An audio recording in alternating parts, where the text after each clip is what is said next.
Good morning, Vanessa. Good morning, Trevor.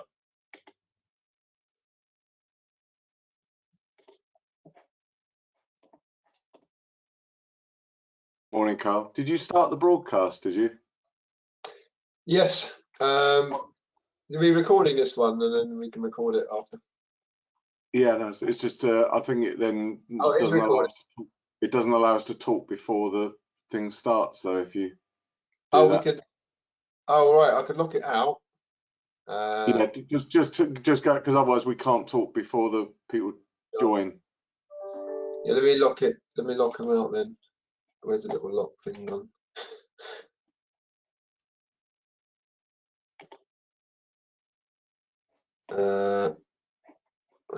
Okay, back these days.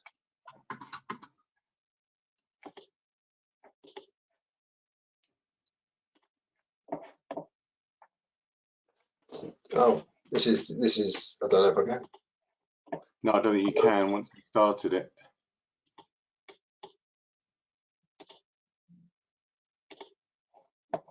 Stop it. Hello? Oh, yeah. Hi, John.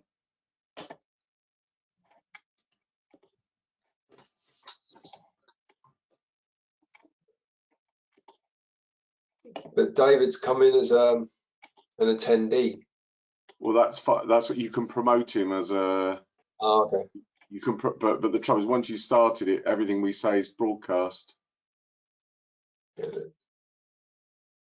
Well, good morning, everyone. Welcome to this ArcServe Nexus Fusion webinar. Thank you very much for joining this morning, and I'm going to hand you over initially to John Osorio from Nexus Fusion, who's going to give you a run through of Nexus Fusion, and then there'll be an ArcServe presentation on protecting Office 365. Over to you, John. Thank you, Trevor. Next slide, please. I just want to welcome everybody to this webinar. I appreciate you taking time out on April Fool's Day. But today, really, we want to get out of is an education piece around sort of backup and Microsoft 365. So hopefully it'll be informative. Any questions, please feel free to ask them through the channels. But please, can I go on to the next slide? So our approach at Nexus Fusion is really kind of a bit of a consultative approach when it comes to sort of helping our clients, our customers through sort of their journey in their IT infrastructure. We don't have a one-size-fits-all approach. What we're trying to do is work with the customers on the 3Ps principles. So it's about the people in the organization, the processes that they follow, and ultimately the systems and products that they use. So what we try to do is work with the best vendors and manufacturers in that particular discipline, like ArcServe, to help our clients through that journey. Next slide, please. We have a vast range of customers, different shapes, different sizes, and we actually trade across the world. Here's an example really of where most of our customers, where we ship product to and support. So we go over from North America to South America, Europe is a given, and far aside as South Africa, India, and Australia. So what we try to do is, really look at it from a delivery point of view, but also the support side as well. Next slide, please. Something that we're very proud of is about our social responsibility with Nexus Fusion. What we try to do is look at it from a business operation level, from a local, a social and environmental side of things. What we try to do as well is look at how we impact our operations, impact the environment. So that being said, what we try to do is deploy and implement processes where we can help clients reduce the carbon footprint by way of, if you procure a laptop from us, we'll plant a tree for you. So again, it's just little things like this that we're trying to improve as we run our businesses. Next slide, please. Next slide, please. It should be on the next slide now. Oh, yes, thank you. I just want to thank you for your time. One last slide now, the last slide after this one, please, is more around the most recent development we've had at Nexus Fusion is around procurement as a service, which is new for this year, is where we will try to sort of develop a strategy with our customers to procure and purchase the best products possible through our payment engine. This is something that we'd like to take forward for the rest of this year. So if there's any questions around purchasing tail spend, how you could optimize your purchasing power, please speak to one of our account managers. And yeah, we'd like to take that forward. That's it from me. Thank you. Thanks a lot, John. Obviously now we're going to move on with the main presentation, which is obviously, don't get caught assuming and protecting your Microsoft 365 data. I'm joined today by Carl Green, who's a principal technical consultant at ArcServe. He's actually been with ArcServe for 30 years, so he's got a lot of experience. As far as questions, we'd love to answer any questions that you have at the end of the session. There is actually a questions panel within your GoToWebinar console. If you want to put any questions in there, we'll answer them either live. Carl will be interacting with questions, but also we'll answer those actually at the end of the session. We're also going to do, just for fun, a few polls during the course of the presentation. The poll will come up in your console, and if you could respond to the questions, that would be great. I said it's just a little bit of fun and a bit of interaction during the actual event. So we'll move on to the main agenda today. We're going to give you a little bit about ArcServe, why you should protect Office 365 data in the first place. It may be that you're sort of wondering whether you need to back up Office 365, so we'll sort of cover that side of things.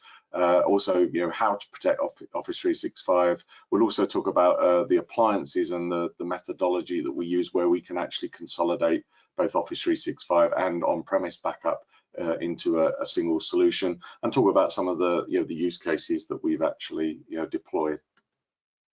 So as I mentioned, I'm Trevor Cooper. I'm a consultant with ArcServe.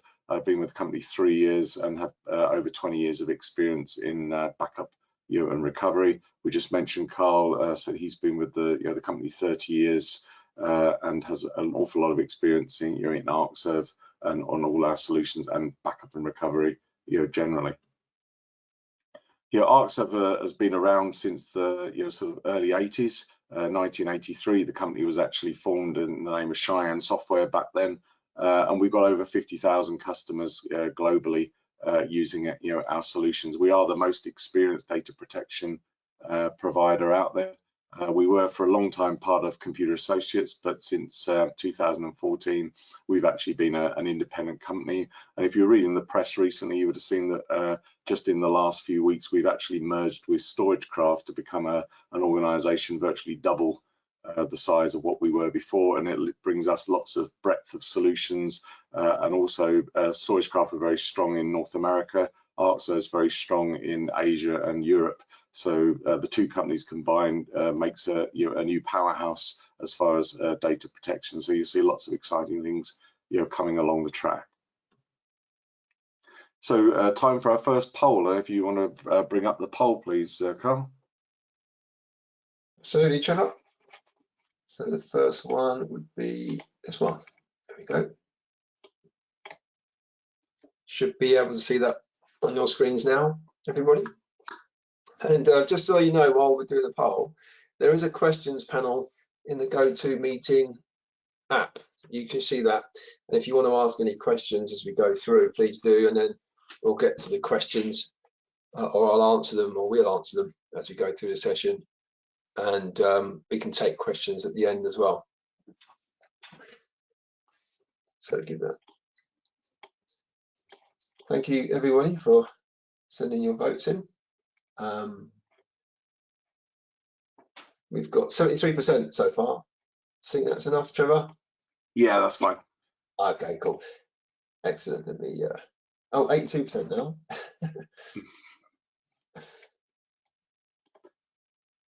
And do you want to go through the results of that poll, Yeah. Carl? Yeah, just going to close it off about now. There we go. And then let's share the results. There we go. Excellent. So we've that's got actually much higher than the average. Actually, the average is actually only 10% of organisations are actually protecting their Office 365 or Microsoft 365 data. So well done, and obviously sort of we'll talk about for those who are not currently doing it. We can talk about today why you should do it, but also ARXO's approach if you're looking at other alternative ways of protecting your Office Microsoft 365 data. Thanks for that, Carl. We'll move on to the next slide. Thanks, everybody. So obviously, we're going to talk a little bit first off on why you should actually protect your Office 365 data. So obviously, when people move to Microsoft 365, they sometimes think, well, I don't have to think about backups anymore because Microsoft's doing it for me, aren't they? I've bought a service. And to a degree, that's true. Obviously, you're buying a software as a service from Microsoft, but they have what they call a shared responsibility model. And they're predominantly providing the platform, and they're providing the availability of that platform. What they're not responsible for is actually your data, and also they make it quite clear that point in time recovery isn't actually part of the Office 365 service. So if you look at this model here, and if you're looking at the SaaS column, you'll see that sort of the responsibility of the customer remains with their information and data, and sort of as far as the security of of that data. Microsoft will replicate the data as it is today. What they won't do is have a copy of your data as it was 6 months ago if you all of a sudden discover that something is actually missing. So the first thing when you're looking at Office 365 is really to define what your SLA is around the data. It might be that you're happy that if something's deleted after 30 days, you can't get it back and the business is willing to accept that, in which case, great. But when we were backing up, say, Exchange or SharePoint on premise, it tended to be that there was actually a tighter SLA around it than maybe you're getting a standard with Office 365. A lot of people were backing up their Exchange servers, getting those backups off site, and maybe keeping those backups for at least a year. So if someone had actually deleted something, they would be able to actually get the data back for the that end user. Now that may not, as you'll see in a moment, that may not be the case with Office 365. So it's really speaking to the business and finding out what the acceptable SLA is as far as recovery points, recovery time, and how long you're actually going to be able to retain data from Office 365. And sort of what you did in the past with Exchange is the expectation to be able to deliver the same with Microsoft 365. So, Carl, if you want to carry on with talking about sort of Office 365 itself and what it does actually deliver. No, absolutely, Joe. Thank you for that so far. And yeah, so when we look at what Microsoft does not back up in your Office 365 environment, so for example, item restore retention. So as Trevor alluded to now, the items are retained for 93 days maximum in the recycle bin for SharePoint and OneDrive, but they're not for Exchange mailboxes. Okay, so if somebody hits the shift and delete button, those emails are pretty much gone as well for forever.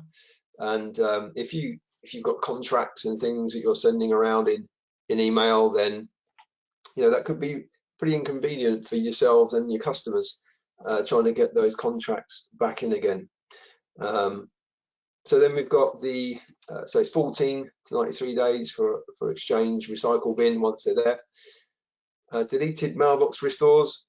Well, if you delete a mailbox, you've got 30 days to get that back. Email mods. So people can modify emails. Users and admins can modify emails, including the ability to delete an attachments and things like that. So that isn't really going to comply with the likes of some of the regulations that we have now, with people deleting their own emails and so on. So if you've got an email regulation, it might be worth thinking about something else. And obviously offsite backup and point-in-time recovery isn't supported. So when we go to the next slide, this is talking about what they do provide, and they just to really summarize what Trevor said already, is that the fact that they can keep your environment resilient. You're paying for a service, it's their job to keep it uptime. So they'll have a number of different nines of availability, if you've ever heard that term. And the more nines you have, the greater the uptime will be when you're paying for a service. So that's what they'll do. They keep it resilient for you. They have the trash, so when the trash can, if you like, when you want to recover anything for that 93-day period for SharePoint, or 30 days for Exchange. They won't give you legal discovery. They've turned off the in-place archive now, some time ago. I think it was last summer. And so if you want to have legal discovery, being able to comply with litigation reasons, or for litigation reasons, you're gonna have to have something like an email archiving platform for that. And again, the version history is not to back up. So in things like SharePoint, then you'll have version history. So you have the major version, previous versions of data, but none of that is a backup, right? So it just means that you can get back to different versions. And it's certainly, Microsoft do not provide this 3-2-1 rule or best practice. So if you look now at, you probably would have heard this name in the press a lot recently, the National Cyber Security Centre. They endorse the 3-2-1 best practice, which is having 3 copies of your data. So the first being your production data, and then having 2 backup copies of that. Excuse me. So you really need to think about and treat your Office 365 environment in the cloud just like you would your on-prem data. So really what you're doing is shifting if you did have a problem doing that before, when your data was on-premise, you're really shifting that problem to the cloud, but you just handing it over for somebody else to run on their own systems in the cloud. So 3-2-1 rule isn't met with inside Office 365. And so on the next slide, this is where I can tell you how we can achieve, or you can achieve, that 3-2-1 best practice. And so when we protect Microsoft 365 data, we have different locations where you can back that up to and obviously restore from. So in this example here, we can provide backup of Office 365 cloud to cloud. So there are organizations out there that are moving away from having any hardware on premise. Maybe they don't have a data center, or maybe they're just getting away from the data center and moving everything into the cloud. So we have a cloud to cloud backup platform, which is also, which again in the slide says it's protected and secured by Sophos now. So we have a backup repository in our cloud, and that backup repository is protected by Sophos and any cyber attacks. You can also back up to one of our appliances. So if you want to have your data on-prem, so you could back up data from the cloud back to the on-premise location using one of our appliances. And our appliance is also secured by Sophos. Sophos is one of the leaders in ransomware protection, or the leader in ransomware protection, if you look at some of the Gartner reports, for example. And we include the Intercept X advanced solution with any of our products now, whether it's in the cloud or whether it's on the appliances. And everything is centrally managed. So whether you're backing up to the cloud or backing up to the appliance, everything is centrally managed through our web console. And we include global deduplication. So all the emails, all of the SharePoint sites, documents, Teams information, that's all deduplicated. And we back up incrementally forever from the cloud. So it's very efficient over your bandwidth, and it's WAN optimized as well, so that your initial backup, once that's completed, your subsequent backups will be very quick and very efficient over the internet. And because we're doing the backup, we're accessing the Office 365 environment using our API, using their APIs. What we do is we modify, just to get a bit technical here, but we modify the HTTP header to let Microsoft know that we are a vendor, okay, vendor backing up the Office 365 environment or Microsoft 365 environment. And that means that we or you won't be bound to traffic shaping, which is something that Microsoft do. Usually they traffic shape when you're uploading too much data to their cloud, and they start to throttle the bandwidth, but you won't experience that with ArcServe. And so on the next slide, I just want to show you what the product looks like. I've got a couple of screenshots here, but just to give you an idea of what the protection actually includes and what we support from an ArcServe perspective. So first of all, we support modern authentication, which is now the default authentication method to access Office 365. I mean, any new customers now are being forced to go with modern authentication, which is using their transport layer security or transport layer security 1.2 now, which is pretty much the de facto or the standard for securing data going in and out of the cloud for encryption. We do include full encryption when we back up the data at rest, and we also include encryption during transit of that data, whether it's coming from the cloud back to on-prem or from cloud to cloud. It's a single web interface which we use to support all the Microsoft apps we support. So that would include currently Exchange, SharePoint, OneDrive, and Teams. Within inside Exchange, we can back up all of the mailbox folders, including calendar contacts, task notes, etc., and also public folders as well. But the great thing is you can selectively back up what you need. So if your policy is not to back up certain folders from a mailbox, then you can exclude those.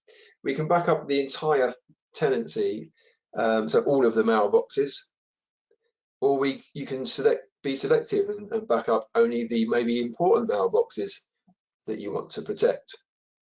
Okay, but we can back up everybody's as well. And our licensing models include the ability to back up as many mailboxes as you want in our universal software licensing and our appliances as well. But when you look at the SharePoint environments, we can back up document libraries, custom lists. We also protect OneDrive, of course, the files and the folders within OneDrive. And for Teams, we back up the Teams sites and any chat logs and attachments. And the chat logs and attachments and the team sites are actually part of Exchange and SharePoint. Teams is actually spread across those different applications. So inside our console, all we need to do is back up the Exchange and SharePoint in order to protect the Teams information because it's spread across those. And then you can restore at a granular level, which on the next slide, I'll show you that as well. Another big thing about this is the fact that we can do assured recovery testing. And once you've backed up your data, you want to make sure you can validate the recovery process and make sure that your data repository doesn't have any inconsistencies within inside of that. So it's very important that obviously you back up, but it's also important that you can recover as well. So what we do is we run an automated assured recovery testing on that backup repository, whether it's on premise or in the cloud, and that will look for any inconsistencies so that you can guarantee that you can recover if you needed to. Okay, next slide, please, Trevor. So looking at the recovery methods that we offer, when you look at the granular recoveries for Exchange, you can see here that we can go down and drill down into each mailbox. So we can search across mailboxes. So if you have hundreds or thousands of mailboxes, you can search across them. And if you want to, you can search across a subject. And during the backup of these mailboxes, we can group them as well. So we can provide you with more performance if you do have thousands of mailboxes. We can back up multiples using the Microsoft 365 group capability. which enables us to back up multiple mailboxes with multiple proxy servers. And you can see here the Teams messages data folder in my own mailbox that contains all of my Teams chat log information. So any of the chat messages or any attachments within there, I can get through that folder there. And in terms of recovery of a mailbox, we can also restore mailboxes inside somebody else's mailbox, which is great if somebody's under investigation for any reason. You can recover their mailbox into an HR mailbox, for example, or if there's a leaver. Most customers would change leaver mailboxes into shared mailboxes, which we can also back up, but we can also recover leavers mailboxes into somebody else's mailbox as well. And again, you can see how we can recover individual calendar items, contacts, etc. as well inside the folders. And how we recover OneDrive is very much like how you would recover a file server on premise.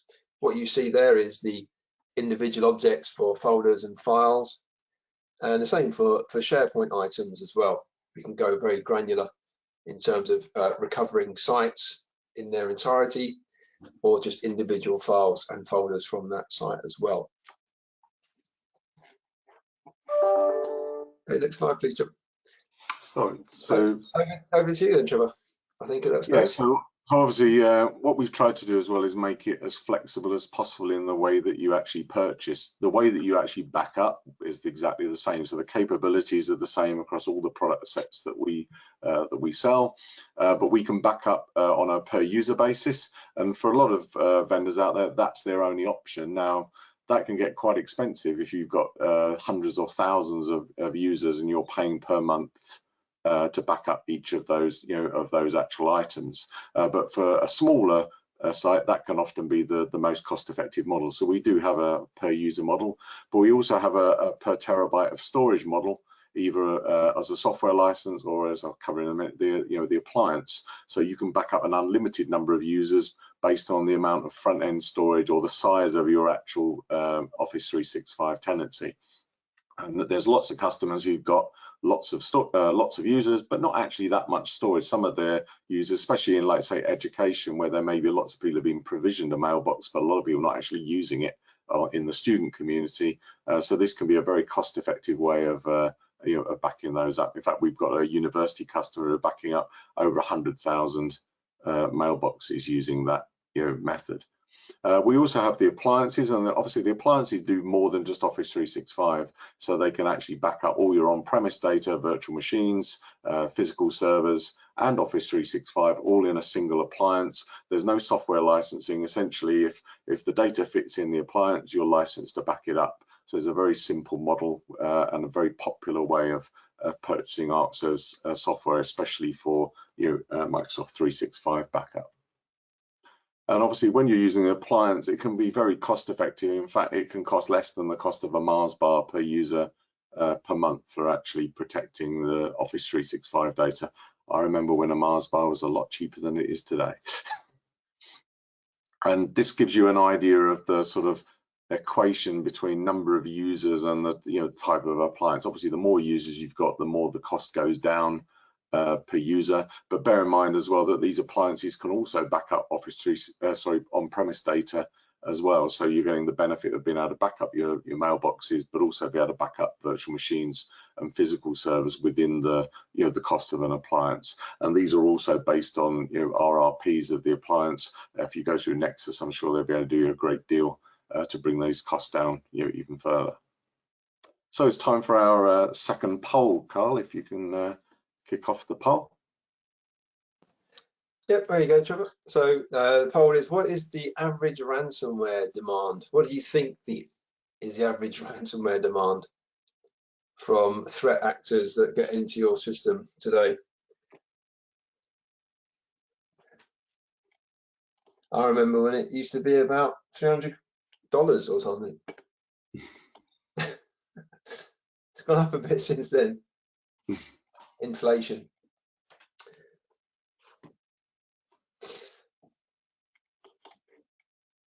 Okay, so we've got 91%, Can we get 100 today? Oh, well, maybe I need to vote for that, don't I? For 100%. There you go. Wait. I'm at 100. Okay, cool. So I'll close it off and then let me share the results. There we go. Well, we got a good audience today, Carl, because like they're correct again, because the actual figure, it's actually gone down, but it's still quite a scary amount of figure. But the actual figure is £125,000 is the average ransomware that's actually paid. Some people, and whereas it used to be that there used to be one size fits all as far as ransomware demands, nowadays, because the attacks are far more targeted, they tend to be targeting the actual amount based on the turnover or ability to pay of the target. So obviously some people are paying a lot less than 125,000, but there's also people paying considerably more, as will be shown in the case study in a second. Thanks for that, Carl, and thank you for voting. Okay. So moving on, yeah, so ransomware in the UK is rife, and sometimes I think ransomware can be a bit like COVID-19, where people think it's something that happens to everyone else. Unfortunately, the UK actually has some of the highest incidents of ransomware in the world, certainly on a per capita basis. We're one of the top in numbers of ransomware attacks, and as a percentage of our population, last figures I saw, it was something like 14% of all ransomware attacks in the world took place in the UK, something like 30% in the US. If you compare that with Germany, who has a larger population than the UK, it was about 2%. So, sort of, and maybe that's something to do with the fact that we speak a common language with the US, so we're easier to attack. But certainly ransomware is rife. Just using some examples. These are all articles from the last week. But Harris Academy, a large multi-academy trust, were targeted in the last week, and it's brought down their email and their voice systems and affecting 37,000 students across their multiple academies. There was also a finance organisation, CNA Hardy. This article was in the last week, but the actual attack took place in January, where FatFace, the clothing retailer, were attacked, and they actually paid a ransomware of £1.45 million to actually get their data back. And when you bear in mind that this is an organisation that turns over, I think, about 200 million, that's a big percentage of their of their turnover, and certainly an even larger percentage of their profit that was actually being paid as a ransomware. And the National Cybersecurity Council, as Carl said, also issued an article this week saying that schools and education were being specifically targeted, and they were seeing a big increase in the the number of successful attacks. So ransomware is not going away, and if anything, the perpetrators are getting more sophisticated and more targeted in the way that they're doing. We do specific presentations on ransomware quite regularly. So if you go on the ArcServe site, and we talk more about the the methods that they actually use, and a multifaceted approach on actually protecting your data against ransomware. And obviously there's lots of things that you can actually do within your environment around ransomware, protecting your servers, your endpoints, sort of, but ultimately it all comes down to your last point of defense is actually your data recovery. And obviously the ransomware attackers are getting onto that, and they're realizing that, okay, well, if we attack someone but they've got good backup and recovery, or they have backup and recovery, if we can disable that, it makes it more likely that they're actually going to pay the ransom. So often the actual backups can be targeted first before they actually target the primary systems. So from our point of view, we look to minimize the the risk of you actually deploying something, and you can actually build something yourself, and there's a number of elements that you'd need in order to protect your data from a backup point of view. First of all, you're going to need hardware to actually house your backup software. You're going to need the software itself to actually do the backups, and you're probably going to need some endpoint protection in order to actually protect that backup server from being attacked and actually disabled. Also, it's recommended to have an immutable copy of your data on site. Obviously, you can get the data off site, and there's been a number of ransomware attacks where people have recovered from tape, but it's taken them over a month in order to actually do it. So having the data and having been able to recover quickly are two different things. And when it comes to your business being completely offline because of a ransomware attack, time is critical. So having the immutable copy, or worm as it used to be known, where it can't actually be changed or overwritten, allows you to actually access a backup copy and get it back very quickly. But it's still also recommended to get the data off-site and follow the 3-2-1 rule, as Carl said. Ransomware isn't the only risk to your data, but it tends to be the primary one today. But we've still got fire, flood, and all the other things that we used to protect against. So we need that off-site copy as well. But when you build that yourself, by having all the various components and having them interacting with each other, that introduces the potential for vulnerabilities within those, because you've basically built a solution yourself. So you've got to basically check it, keep it up to date, make sure that there aren't any vulnerabilities. So it makes it quite complex to actually build something. Arxo is the only vendor who can actually offer an end-to-end solution, all completely provided and supported by us to actually address all of these elements. So we deliver our appliances, which come with the hardware and the software in order to actually do the the backups. And the appliances also include the endpoint protection in partnership with Sophos. It's all pre-installed, and configured and ready to go. Also, with StorageCraft, we actually deliver immutable. They have a product called OneSafe, which our appliances can actually use as an additional copy of the backups or of the data store, which is immutable. So it means that copy of the backups, which can be on site for fast recovery, cannot actually be encrypted or crypto locked. And we also have our own cloud for offsite recovery. So we supply everything all as a as a solution. We can also do offsite via tape. Because we have full control over the solution, if customers actually follow our recommendations, we also guarantee that they will be able to recover their data from ransomware or their money back for the cost of the solution you've actually bought from Arcserve. That's the confidence that we have in our ability to protect your data, as long as best practices and the recommendations that we have actually been followed. So it's time for another poll, our last poll. Carl, if you can kick it off. Yeah, so the question is keeping an immutable copy important to you? So this is the last poll for today, guys. Just one more and see what you guys think.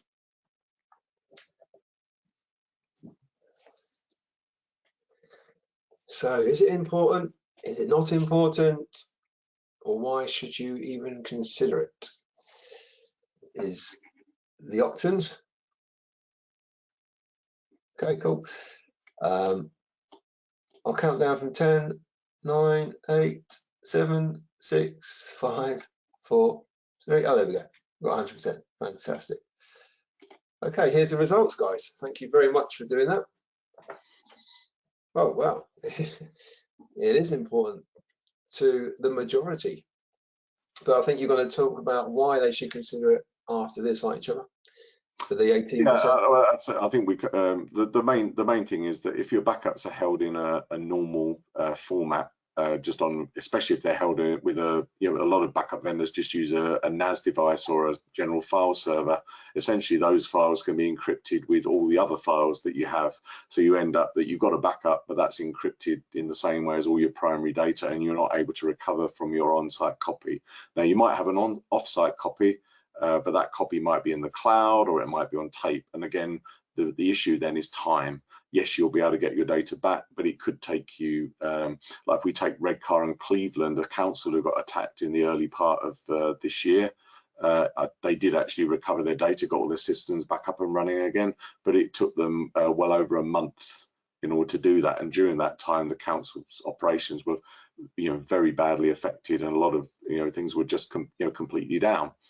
But also, worm devices, which we've had for years, write once, read many, aren't the same as immutable, are they?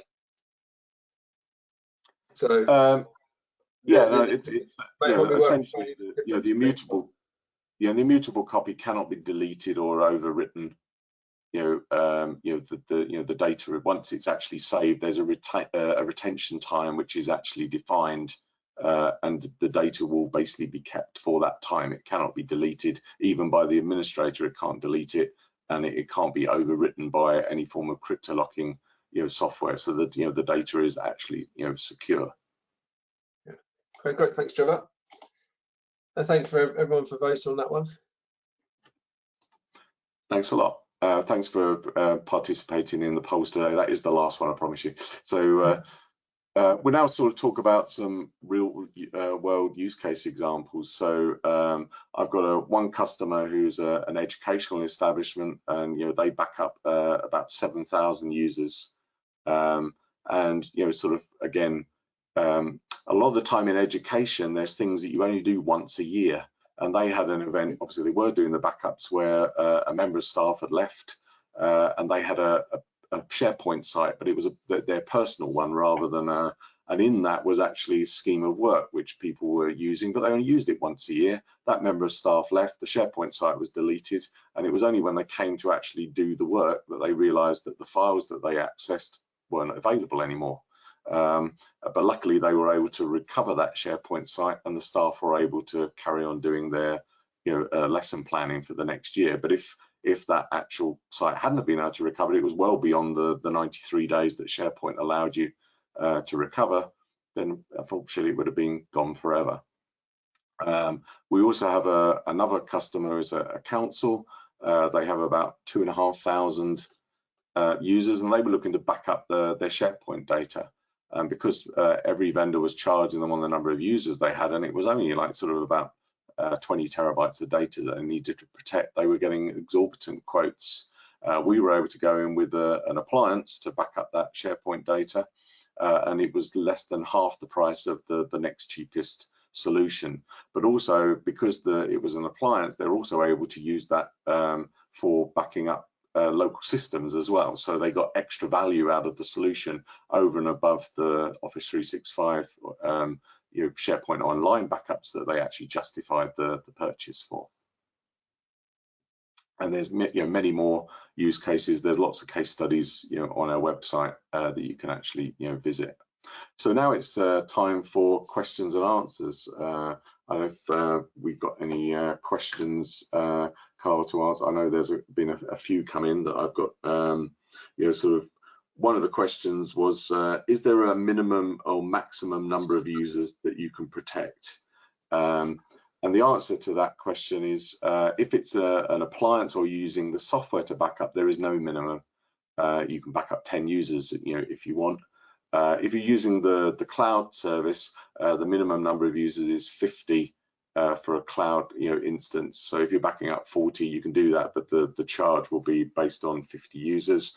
There are no maximums. We would just scale it to, and as I mentioned earlier, we've got one customer backing up over 100,000 users. So we can basically scale as large as you want. Another question was, what's the minimum term? If it's on the cloud solution, then the minimum term is a year. And again, obviously, if you're buying the software, the universal licensing, if you're buying software only, is on a subscription. Again, the minimum term for that is a year. Can I do a trial?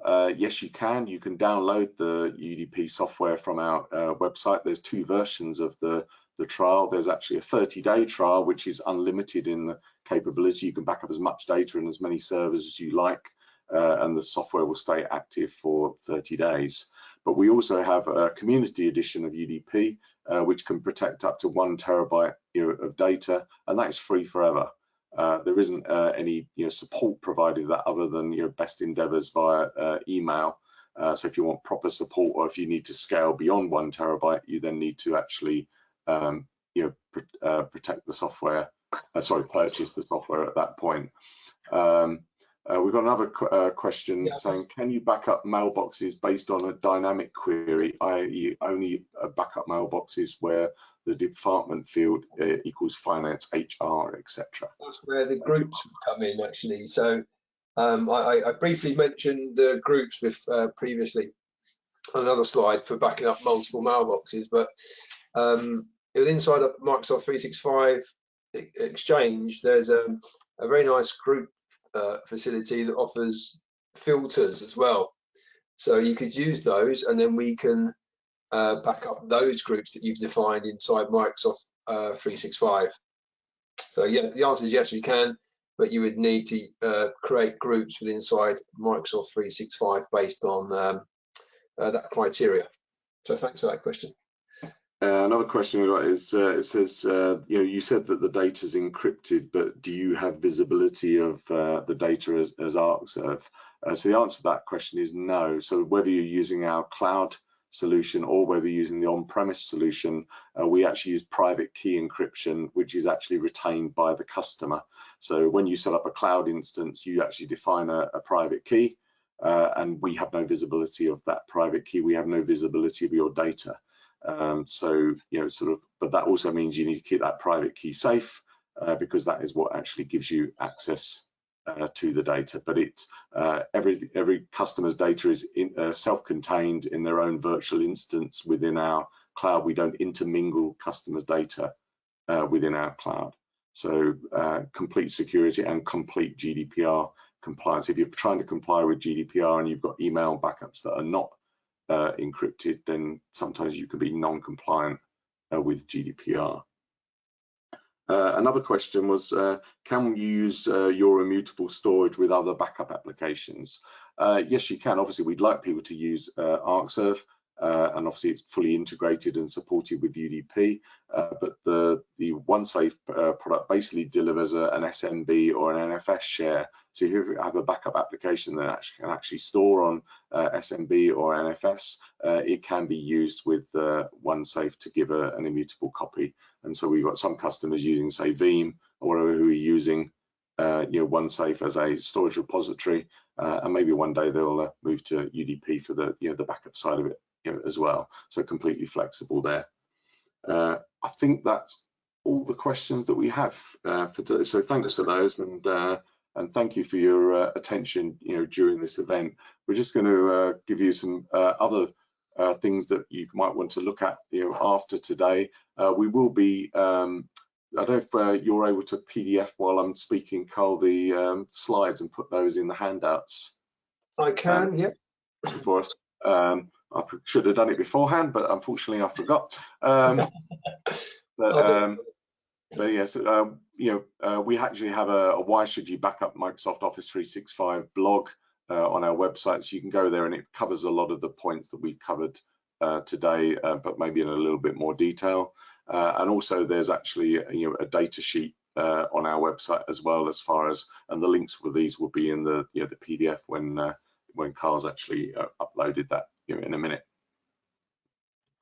Also on our website there is actually links to upcoming webinars. If you go to arcserve.com/UK and then go to the event section, you'll find all the upcoming webinars, and there are also interactive demos where you can actually see a demo of the Office 365 capabilities done, and it's a semi-interactive in that you can actually select the things you're interested in. It will only show those parts of the demo. So if you're predominantly interested in SharePoint Online, you don't have to sit through the whole demo. It will just show you the SharePoint Online stuff. And as a presentation will be available in the handout section, hopefully very shortly. You can also visit, there we go, as we speak. So you can also visit arcsoft.com/UK for details on all our products, and that's where you can also download the trial software as well. Thank you for your time today, and thanks for John and Nexus Fusion for hosting us. We hope that you'll want to know more, and look forward to speaking to you at the next event. Sorry, Joe, any last comments from John? No, no, thank you everybody for attending. Really appreciate you taking time on this first day of the month, and enjoy your Easter, but appreciate your help as well, guys, at Arcserve, and yeah, look forward to further discussions. And my name's changed to Steve Butterfield at the very end as well. Shows you should check all the slides. But thanks for your time. And, that's the full bit, I think. have a great day and enjoy your long Easter weekend. Thank you very much. Thank you. Bye-bye. Thanks all. Bye-bye. Bye.